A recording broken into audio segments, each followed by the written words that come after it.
भारत को दुनिया की सबसे युवा आबादी वाले देशों में गिना जाता है, लेकिन जिस शिक्षा व्यवस्था के सहारे इस युवा शक्ति को भविष्य का आधार बनना चाहिए, वही व्यवस्था आज कई गंभीर चुनौतियों से जूझ रही है।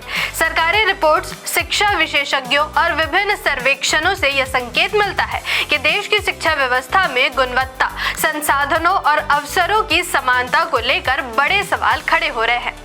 मैं आकृति और आप देख रहे हैं MNT न्यूज नेटवर्क। देश के लाखों सरकारी स्कूल आज भी बुनियादी सुविधाओं की कमी से जूझ रहे हैं। कई स्कूलों में पर्याप्त कक्षाएं नहीं हैं, शौचालयों की स्थिति खराब है और पीने के स्वच्छ पानी तक की व्यवस्था नहीं है।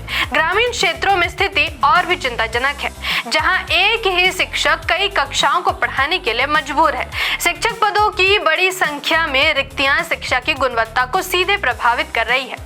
शिक्षा व्यवस्था का दूसरा बड़ा संकट सीखने के स्तर में गिरावट है। कई सर्वेक्षणों में यह सामने आया है कि उच्च कक्षाओं के छात्र भी प्राथमिक स्तर की भाषा और गणित की समस्याओं को हल करने में कठिनाई महसूस कर रहे हैं। स्कूलों में बच्चों का नामांकन तो बढ़ रहा है, लेकिन सीखने की वास्तविक क्षमता अपेक्षित स्तर तक नहीं पहुंच पाई है। विशेषज्ञों का मानना है कि केवल परीक्षा पास कर लेना शिक्षा का उद्देश्य नहीं हो सकता, बल्कि छात्रों में समझ, विश्लेषण और रचनात्मक सोच विकसित करना अधिक महत्वपूर्ण है। उच्च शिक्षा क्षेत्र भी कई चुनौतियों से घिरा हुआ है।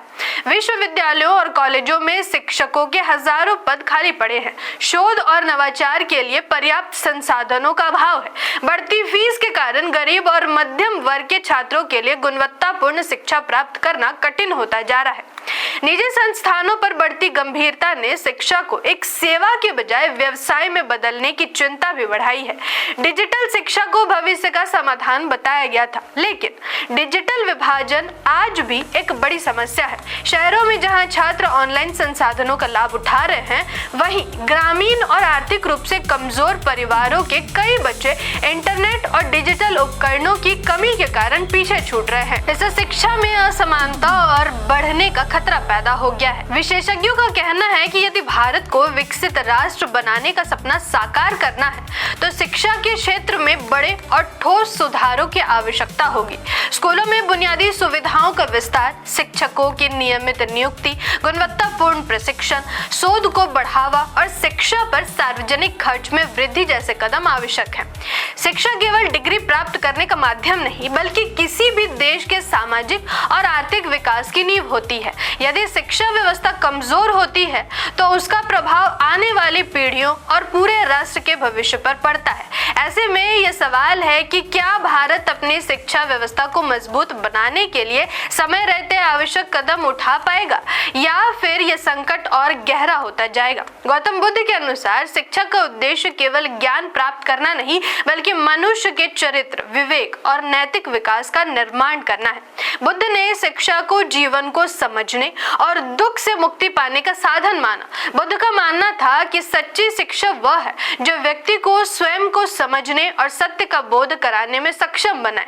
अपदीपो भव, अर्थात स्वयं अपना दीपक बनो। इसका मतलब व्यक्ति को अपने विवेक और ज्ञान के आधार पर जीवन का मार्ग चुनना चाहिए। उस समय जब शिक्षा कुछ वर्गों तक सीमित थी, बुद्ध ने स्त्रियों, शूद्रों और समाज के वंचित वर्गों को भी ज्ञान प्राप्त करने का अधिकार दिया।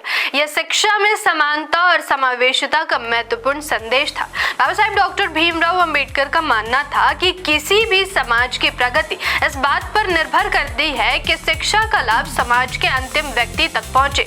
वे शिक्षा में जाति, लिंग और आर्थिक स्थिति के आधार पर भेदभाव के विरोधी थे। उन्होंने कहा, शिक्षा वह शेरनी का दूध है, जो इसे पिएगा वह दहाड़ेगा। आज इस दिशा में जन जागरण बहुत ही जरूरी हो गया है। फिलहाल इतना ही। इस वीडियो को शेयर कीजिए और अपनी राय नीचे कमेंट कीजिए। धन्यवाद। जय संविधान, जय लोकतंत्र, जय भीम, जय मूल निवासी। आपसे अपील, साथियों, MNT न्यूज नेटवर्क कोई बड़े पूंजीपतियों का मीडिया नहीं, बल्कि मूल निवासी बहुजन समाज की अपनी आवाज है। हमारी टीम दिन रात मेहनत करके उन मुद्दों को सामने ला रही है जिन्हें मुख्य धारा का मीडिया अक्सर दबा देते हैं। हम सामाजिक न्याय, शिक्षा, अधिकार, संविधान और मूल निवासी बहुजन महापुरुषों पुरुषों की विचारधारा को हर घर तक पहुंचाने का संघर्ष कर रहे हैं। लेकिन ये लड़ाई सिर्फ हमारी नहीं, पूरे समाज की है। इसलिए हमें आपके साथ और सहयोग की जरूरत है। आपका एक शेयर, एक कमेंट और एक सब्सक्राइब बहुजन समाज की आवाज को और मजबूत बना सकता है। MNT न्यूज नेटवर्क को सब्सक्राइब करें, लाइक और फॉलो करना ना भूलें। साथ ही बेल आइकॉन दबाकर जन जागृति की मुहिम में जुड़े रहें।